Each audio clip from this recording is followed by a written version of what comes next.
Now, what helps elevate my travel experiences over the years is my travel-focused setup, with cards from Chase, American Express, and Capital One all giving me flexible travel points and some great perks and benefits. But despite flying this often, it's surprising that I don't have an airline credit card in my setup. No Delta, no American Airlines, and no Alaska card, at least for now. And so in this video, I want to take you through my journey with airline credit cards, why they no longer exist in my setup, but also reasons why I could change my mind and maybe yours as well. So my credit card journey here in the US started back in 2015 when I got the Bank of America Travel Rewards card during an internship, the Sapphire Preferred in 2017 when I first moved down to the US, the Marriott Rewards Premier card also in 2017, the American Express Platinum card in 2018 to elevate my travel experiences. Yes, it was quite early in the credit card journey. And then in 2020, got the United Explorer card from Chase. You can already see the travel focus throughout all of these cards. But why the United Explorer? Well, if we take a look at my cards after moving to the US, 2 of them were from Chase and 1 from American Express. And even though cards like the Chase Freedom Flex wouldn't have been released till later in 2020, the recommendation at that time was to still go for Chase credit cards first because of how valuable Chase points are, from the flexible 1 cent per point through cashback, or much more value when redeeming through their transfer partners like Hyatt. So to earn more Chase points, you gotta have Chase Ultimate Rewards earning cards. However,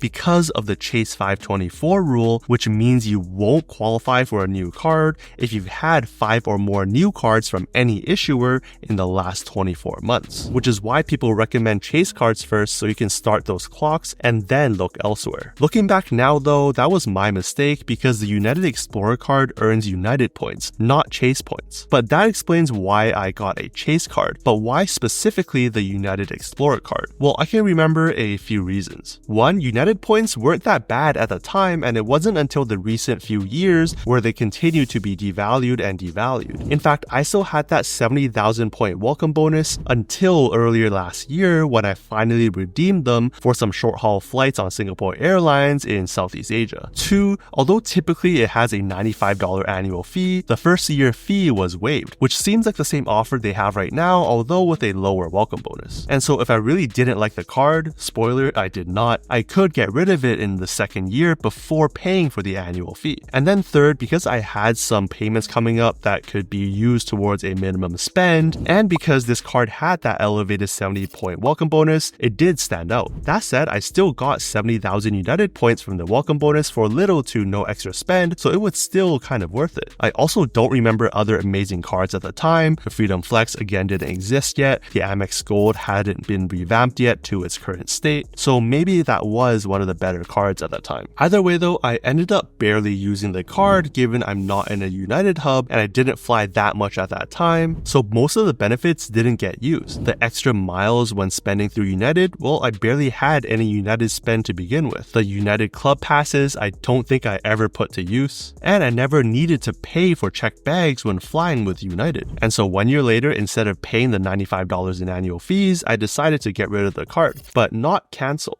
Alright, so I did kind of lie to you guys earlier because instead of canceling this card, I product changed it down to the no annual fee United Gateway card, which I do still have today, but honestly never really use. The reason why I changed it is because of a common practice in the credit card world where you want to preserve the history you have with a card and maintaining that credit score, because by product changing, you're keeping that history alive and not just flat out removing it. Given I was still early on in my credit card journey in the US, that was important to me and I didn't want to lose it. And since then, I've never gotten back into airline credit cards because they never felt right for my specific situation and lifestyle. And here's some reasons why. Number 1, they lack the flexibility that I enjoy. You see, with the United Explorer card, even though I'm earning 7 times points when I'm spending with United, I'm earning points that are locked into United. And with those United miles continuing to be devalued, with some estimates going as low as 1.35 cents per point, that's like getting 9.45%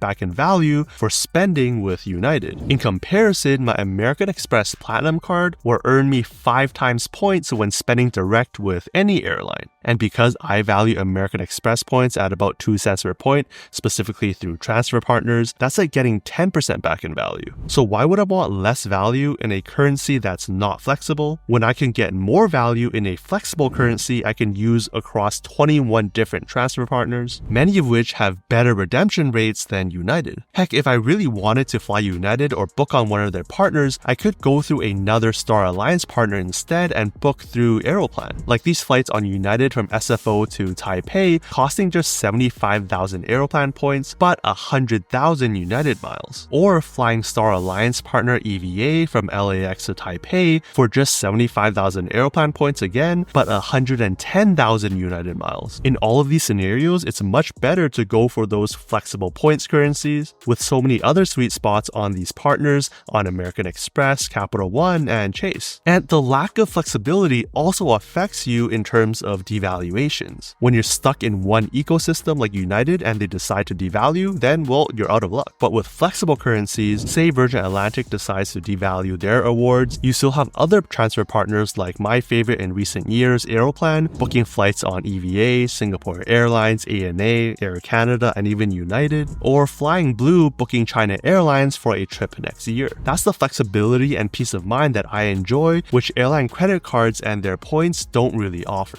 Now, I just mentioned several airlines that I've flown with across the last couple of years, but if you look closely, pretty much all of these flights have been international. In fact, most of my domestic travel is either through work or to places like Las Vegas. And when you look at the grand stage of airlines, these domestic airlines just don't really compare. In my experience, EVA, Singapore Airlines, and ANA are definitely way above Air Canada and United in their experience, their product, and their customer service. The attention to detail on some 5-star airlines is just insane, and they're usually from Asia or the Middle East. Unfortunately, all of the good airline credit cards we have access to are usually for these domestic airlines. So there's really a disconnect between most of the airlines that I'd be flying compared to the airlines that cards are good for. There is some sharing of statuses between different airlines, but especially at the lower end of status, it's still not that much. For example, you can get the Airline 25K status from the Chase Airline card, which would give you Star Alliance Silver, but looking at the perks, there's not actually that much there. But there's also an issue with that,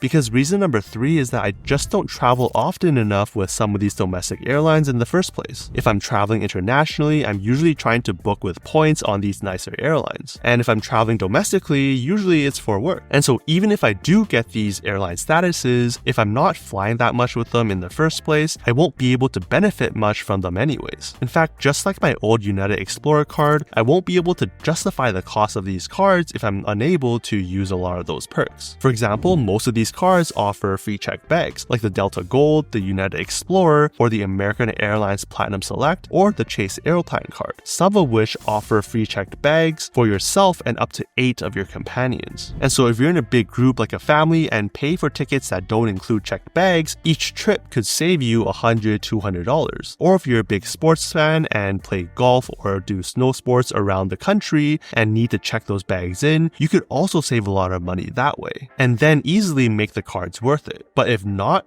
only would the perks not outweigh the annual fee, like I mentioned earlier, the multipliers on the card won't matter either. Again, you can stick with a card like the Amex Platinum, giving you hundreds if not thousands of dollars in credits, travel and shopping perks, and 5 times points when booking flights direct with the airlines, plus the flexibility of those points. Or even a no annual fee card like the Freedom Flex or Unlimited, giving you 5 times points when booking travel through their Chase portal. Which brings me back to reason number 1 with flexibility, where you can earn these elevated points through pretty much any airline, not locked into just one. Alright, so to upgrade your travel experiences, you could get a hotel card and status, like the Marriott Platinum status with the Bonvoy Brilliant card, or Hilton Diamond status with the Hilton Aspire card, which could immediately give you perks like room upgrades including suites, lounge access, and food credit just by holding these cards. But that's not the case for airline status, which is reason number 4. You still have to work quite hard to even achieve these airline statuses even with these credit cards. In fact, the Chase Airline is pretty much the only card that comes to mind that will immediately give you some sort of airline status, like the Airline 25K, though you still have to work for it in future years, which honestly doesn't seem to give you that much other than free checked bags, dedicated check-in lines, boarding, and some e-upgrade credits, arguably the the most important piece, which should be able to get you 1 or maybe 2 business class upgrades when flying domestically, which is why it's one of the airline credit cards that I may consider if I decide to go to the airline credit card route.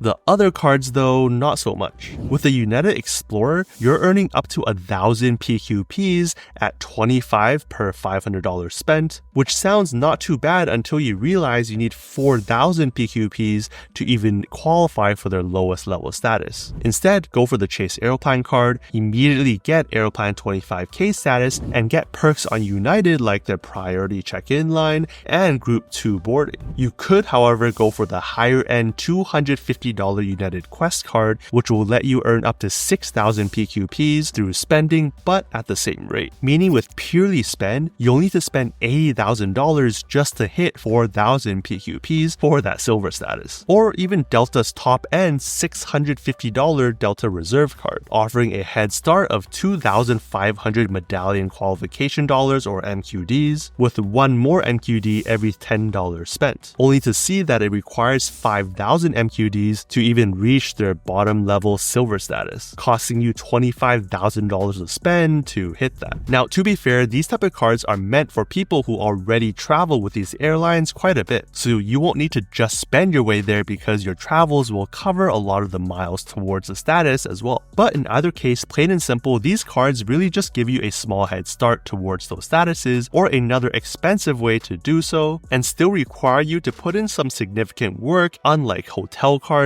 and their statuses. Here's a tip though, if you work for a bigger company, there might be another way to fast track yourself to these statuses without these credit cards. Like if your company participates, there are corporate challenges like with Alaska, giving you complimentary MVP status for 180 days, letting you extend that for up to over a year if you fly 2, 4, or 10 round-trip flights, even to get those higher end statuses. Delta has something similar too, but you're required to take 1 business trip with them first, and then try and qualify for the status with lower MQD limits. Personally, my company does participate in these types of programs, so it's another way I can fast track to these statuses without going the credit card route. And then reason number 5 is that the major perk on a lot of these higher end airline cards are airline lounge access. $525 United Club Infinite card with United Club access, which is not the same as their Polaris lounge with their a la carte dining, the American Airlines Executive card with Admiral's Club access, which admittedly does also give you access to Alaska lounges, or the Delta Reserve and their Delta Sky Club access, which I do already have with my American Express Platinum card to a limited degree when I fly through Delta. But honestly, I've never needed access to these types of lounges to have great travel experiences. If I'm flying with award flights, they're typically in business class and already include access to different lounges that are sometimes even better, like the United Polaris lounge with their a la carte dining, a lounge you can't get in with credit cards. If not, I still have lounge access on a couple of my travel cards, like Priority Pass, Plaza Premium, the growing Capital One, Chase, Centurion lounge networks, limited access to the Delta Sky Clubs, and maybe even if Chase lounges continue to expand, I could go for the higher end Chase cards. Right now though, I won't be able to use these airport lounge access from these airline cards anywhere enough to justify those high costs. But that's not to say I've never put any thought into potentially getting some of these airline credit cards, though there's not that many that really make the cut. One is of course the Chase Airline card, because Airline is one of my most used points across the last few years, and still give me that value and flexibility booking partners like EVA, Singapore Airlines, and ANA. And B is pretty much the only card that will instantly give you that airline status with Airline 25K. I'm not quite sure if having that 25K status will allow you to match through other airlines though,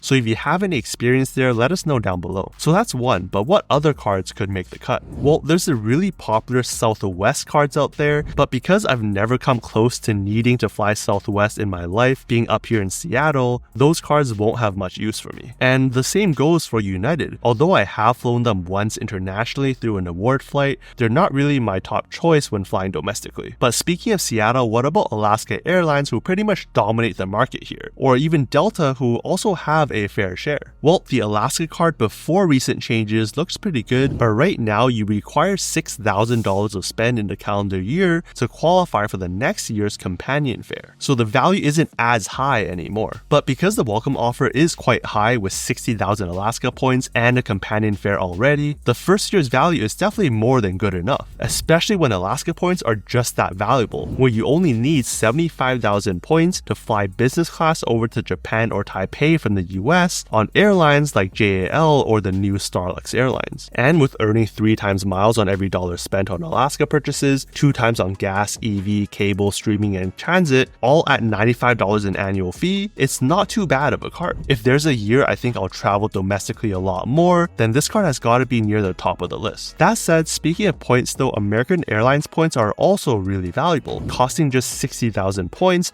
to travel over to Asia on JAL. It could make sense to go for some of these cards given their great welcome bonuses, as well as their uncapped potential of earning loyalty points purely through spending, along with complimentary Alaska Lounge access given their Admirals Club membership, and because having status there would also match to Alaska given their One World partners, does make this card stand out even though I don't fly American Airlines much. As for Delta points are pretty hard to get great value from, and I already get limited lounge access with them with my American Express Platinum card, so Delta cards aren't really a great match for me. Now, you've heard me talk a lot about my American Express Platinum card and how it gives me so many travel perks and benefits that I enjoy, without needing to dedicate myself to one particular airline. And the same goes for other premium travel cards like the Capital One Venture X, among others. So go on and check out this video for the ultimate comparison between premium travel cards you need in your setup. Do you have any of the airline cards we talked about in this video? Let us know down below and I'll see you in the next one.